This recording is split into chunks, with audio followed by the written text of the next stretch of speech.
I'm a gangster's wife to an anybody killer. Daddy, let me know that I'm your only girl, the only man that I need in this gangster world. Be that I'm a gangster's wife to an anybody killer. So it's Calista with a motherfucking K. You know, Calista's life. I ain't been active because I've been going through some things. You know that song by Boosie. I've been going through some things.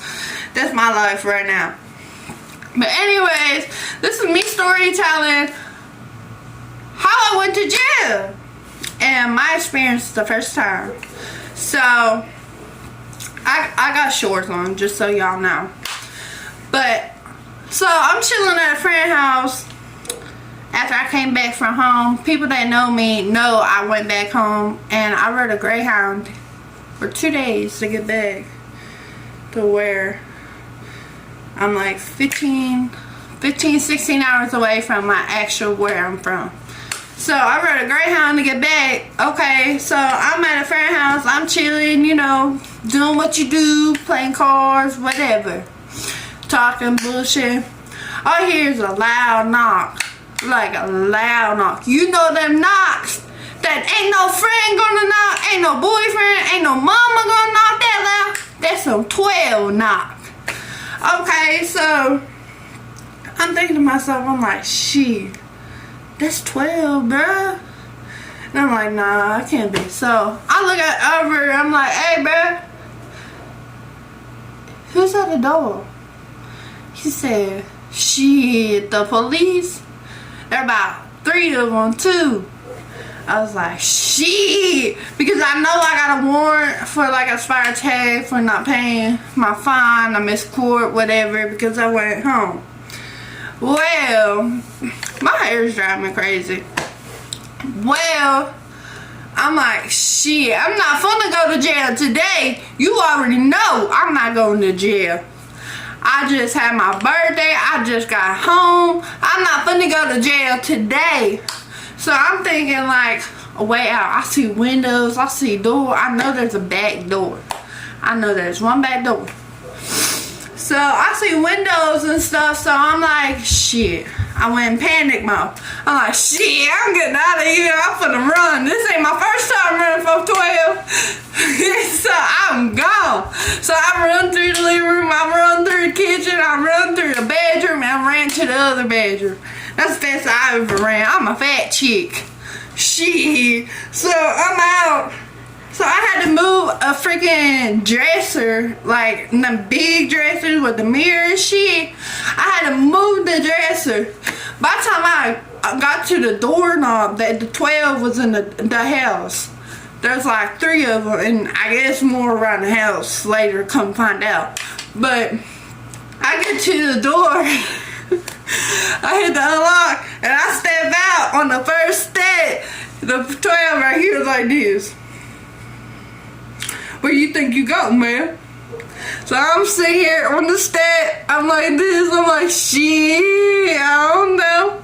He said, come with me, man. Step behind the door and walk through the door with me. And he walked me clean to the living room with the other 12. So they all stand there, run everybody's name. They got 3 people. They got three people in handcuffs. So I'm like, shit, I'm finna go to jail. I don't wanna go to jail. But I'm like, shit, it is what it is, man. So I grab my phone. I'm sitting there before they handcuff me. I grab my phone. I text my man.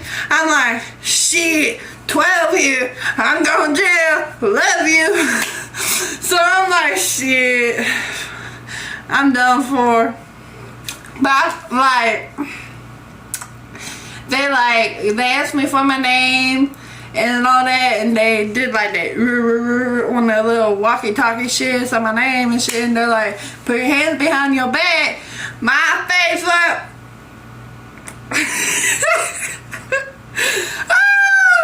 I didn't want to go today, so I put my hand behind the back. I'm like, hey man, I'm not leaving my phone here because I know where I'm at. They finna take my phone. They finna steal my shit. So I'm gonna take my phone. And he's like, just put it in your back pocket, hand me your phone.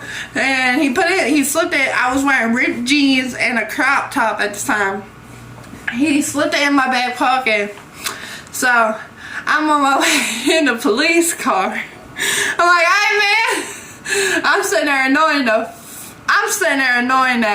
crap out of the police. He's sitting there driving on the way to the jail. I'm like, hey man, what I'm going to jail for? I already know though. I got this expired tag warrant. So I'm like, hey man, what I'm going to jail for? He's like failure to appear for a court or some shit like that for expired tag. So I'm like, shit, I'm getting back out. That ain't nothing. They gonna leave me back out. I'm bound straight up. Well, shit.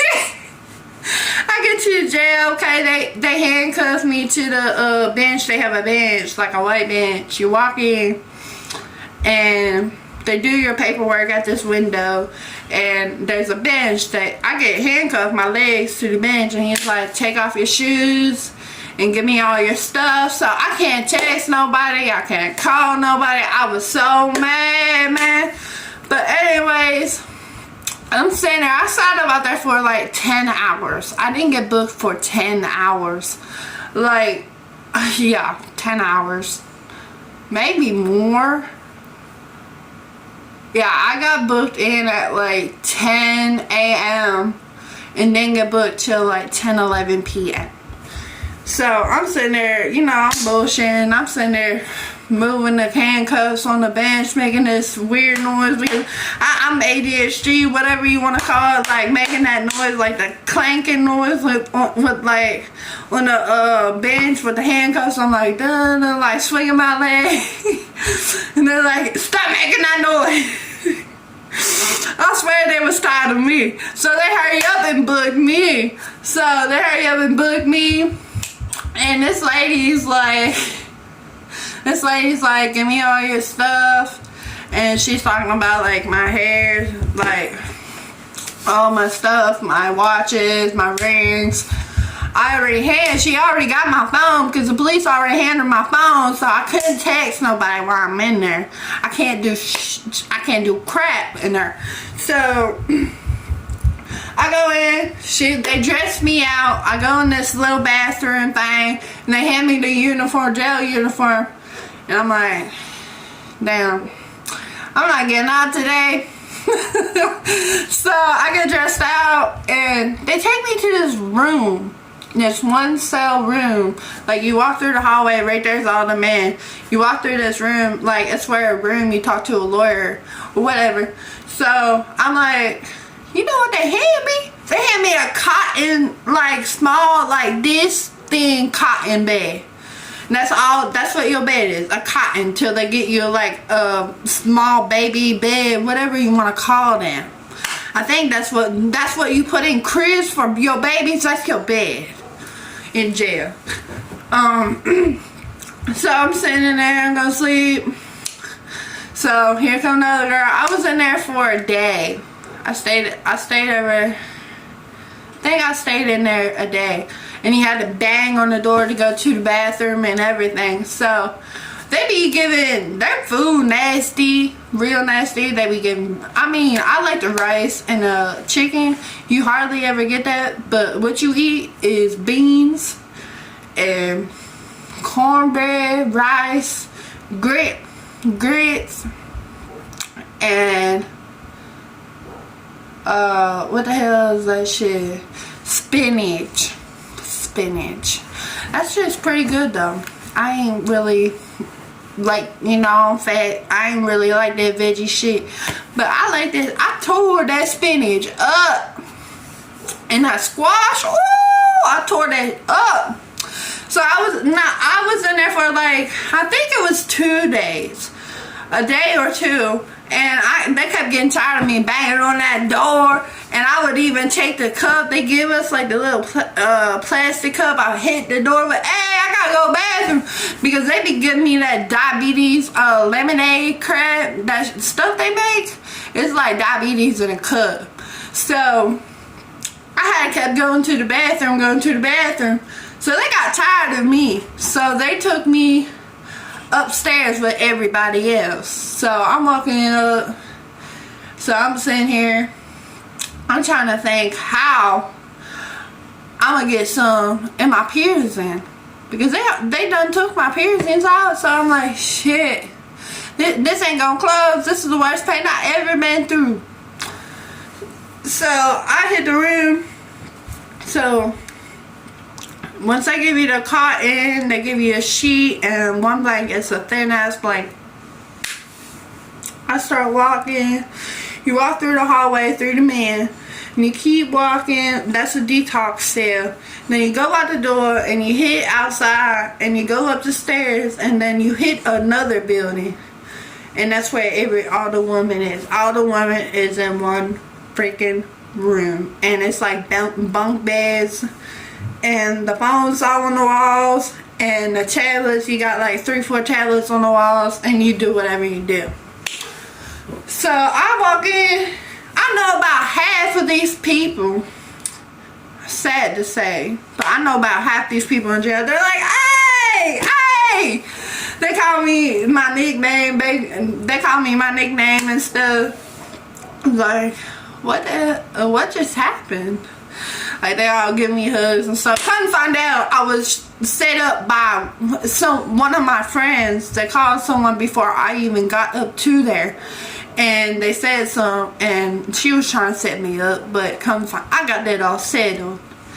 But anyways, I'm sitting here thinking, I'm like, what can I put in my piercings? So I'm sitting there, when we get to our trays, once we get chow, I'm sitting there chewing a fork. They give us a plastic fork, so I'm sitting there chewing a fork, and I got it down real thin, try to stick it through my piercing. I'm like, it's not going through. So I did it again. I started chewing on a freaking fork for about an hour or so. So the other one went through, but the other one wasn't. And it was like bumpy, thin, thick. I couldn't get the chewing game right. So I'm like, crap, my piercing's gonna close. I'm sitting there gonna cry. And my girl, she's my friend. She's been in there about 3 years off and on, so she gets like commissary and all that. So she got a little black comb and a cup. I'm like, shit, I'm gonna chew the shit out of this comb. And like, that's my first mind. And it actually worked. I slipped it through my piercings, and by the time I got out of jail, I was be able to slip my regular piercing back in. So that does work. So I know technique that I need to do. But like, I don't know, it's like everybody's in one room. It's not scary like they say, but I mean, if you fuck with the wrong people, it's gonna be scary. You gonna get jumped, or like you owe somebody 2 for 1, or a store, you're gonna get beat up. They don't play in there. But it's not scary if you stay to yourself, you don't talk to nobody. And like, I knew half the quad already there, so I was good. And I'm a fighter too, so I know what's up. So I mean, it wasn't bad, but like, it was my first time ever going to jail, so I was so worried and stuff. But it was okay. I mean, I wouldn't want to do it again, but you know, you never know what life takes you through. So that's my story.